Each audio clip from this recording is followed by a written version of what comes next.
Hello, my name is Rich Howard, owner of Architectural Builder Supply, and this video is to bring you a closer look at the SDC part number 10 TD. This is an adjustable time module. It's a time delay relay is what it is.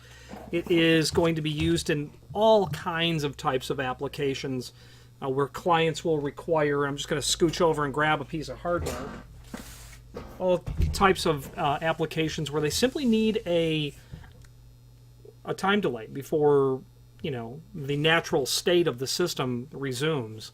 What I mean to say is, if you're going to have access control, let me dumb it down.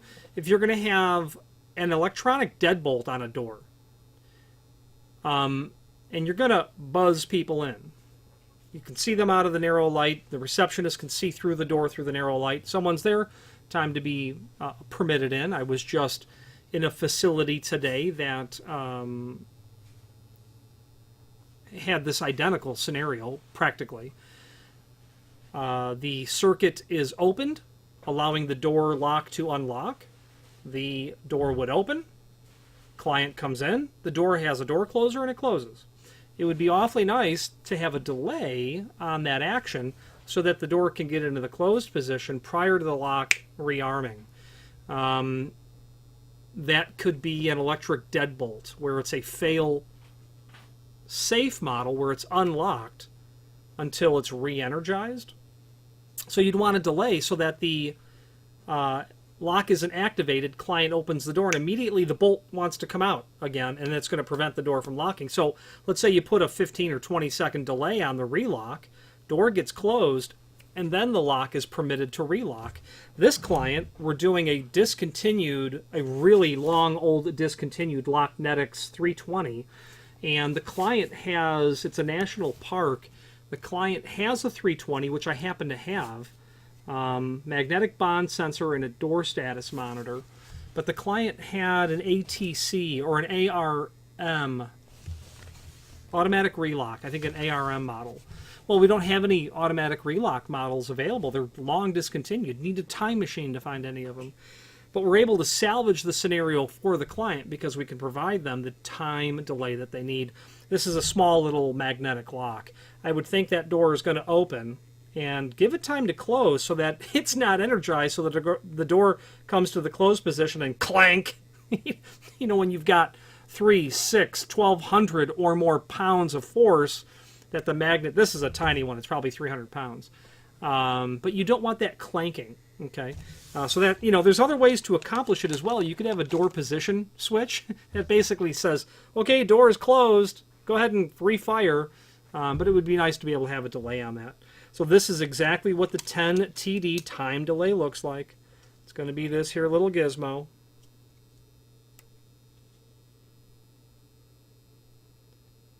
It's awfully difficult to see, but there's a little potentiometer inside of there. That's what that hole is for. A little screwdriver will allow you to affect change on what's called a potentiometer. It's kind of like a volume button. You've got lots of wires coming out here, but don't be intimidated by them. All things SDC are really easy to understand when you look at the wiring instructions. 2 of the 6 are going to be for power, most certainly. So there's a link below this video to the cut sheet. It just basically says the SDC 10 TD is a 1 through 60 second variable miniature time delay relay designed for timed unlocking of electric locks. You could also set it up that way as well, where you are going to strike something, but you're going to delay the unlock of what you're doing. You may not want it to be automatically unlocked because you might need time to travel to the opening. You don't want it unlocked immediately.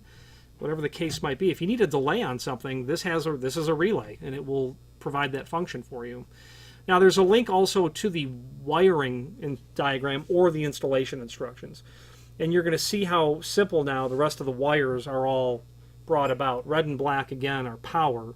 Your lock set itself is going to ultimately get your leg from the black to the orange, coming back, as you can see. Your blue is going to go to the trigger as well, and then your white is going to go to the power supply. Okay, so everything's going to be powered. You've got, what's yellow? Yellow is nothing. Well, no, forgive me. Yellow is normally open. So let's back up a little bit. Red and black are power. Okay. White is going to be used as the common. Then you're going to have orange and yellow as your normally closed or normally open. Blue will go to your, your whatever is affecting change over the circuit, your push button, your swipe, your keypad, whatever it is. So normally open or normally closed, that's really important to know, because you have to say, do I want you to lock when I do this, when I push a button, or do I want you to unlock for that amount of time set on the potentiometer? Okay. Fail-safe and fail-secure locks are going to be wired differently, and you're going to notice immediately. A fail-safe lock, you're going to notice you're going to use your normally closed orange wire. When you get to a fail-secure lock, you're going to use your normally open yellow wire. And that's really the inherent difference that's happening here. The natural state of your lock. What's the natural state of this electromagnetic lock when you take it out of the box? It's unlocked. It's going to be considered normally open. That's the natural state of a fail-safe lock. If you're trying to run it as a secure sort of operation, you're going to basically invert the requirement so that you can reverse what's the natural state. When there's no power, this is going to become unlocked. So you have to power this to energize it. So if you're going to, temporarily power your lock to activate, you'll need to wire it correctly. Okay? So in our scenario here, this is what would be defined as a fail-safe lock. In the absence of power, it's unlocked. So you'll wire it simply accordingly, so that when you are powering this, it will be normally closed, but in the absence of power, it becomes normally open. Now,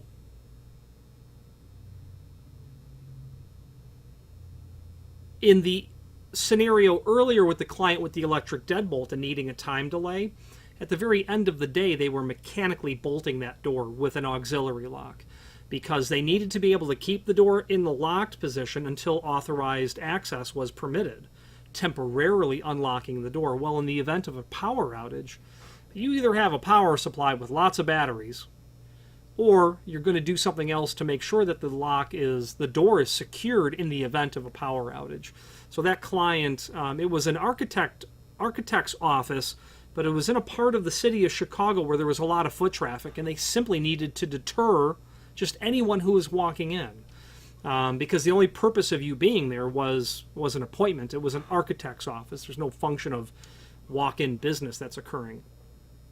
So first in would unlock, power is on naturally, and the lock is locked. So no problem. At the end of the day, I don't recall if they were literally turning power off to the electric deadbolt, but it was a continuous duty sort of installation. Same sort of scenario here. I don't know what they're doing to prevent the door from being unlocked in the event of a power outage. I didn't explore the rest of the system, but having a time delay is what was necessary for that. It could have been simply well, that sort of scenario would work where you have card access control into an opening, but then there's an attendant. It could be the vestibule of a condo building. There's always someone at the front desk. So if there's a security problem, there's someone physically there. So that talks about how to wire the item depending on fail-safe or fail-secure. One is normally open and one is normally closed. Normally open is going to be your fail-safe locks. Normally closed are going to be kind of your fail-secure locks. So that in the default state, the circuit is closed or energized. The beauty of the SDC line is that, this catalog, this installation instruction is a one-page endeavor. Okay. If you get your item wired and it's working the opposite of what you want, probably your culprit is going to be your normally open and normally closed wires. You do have to think in reverse when it comes to, what is the natural state. And the way I was taught was however it comes out of the box, however you take it out of the box, that's its natural state. So if you had an electric strike that was always locked and you needed power to unlock it, that would be fail secure. That's its natural state. I would encourage you to click the link below this video I'm glad it was in class, the manufacturer's page, where you can pull up not only all of the SDC products that we sell, but also a link to the manufacturer's website, as well as a link to the full product catalog. I really encourage a review because these folks at SDC are brilliant at making very complex products very simple to understand. Their website is really great. Get to the electric deadbolt, let's say, get to that page, and you're always going to have data sheet, installation instructions, price sheet, 3-part spec, and the format's the same. So if really what you want to talk about is a 10 TD, get me right to the installation instructions. Let me see if I understand this before I buy it. And it's just that simple with them. I've called them on a handful of occasions, and every single time I get a perfect expert answer. These are people that understand electrified hardware, and that is basically an understatement. If you have any questions on the SDC 10 TD, time delay, or any other SDC product, please feel free to reach out to us. And thank you.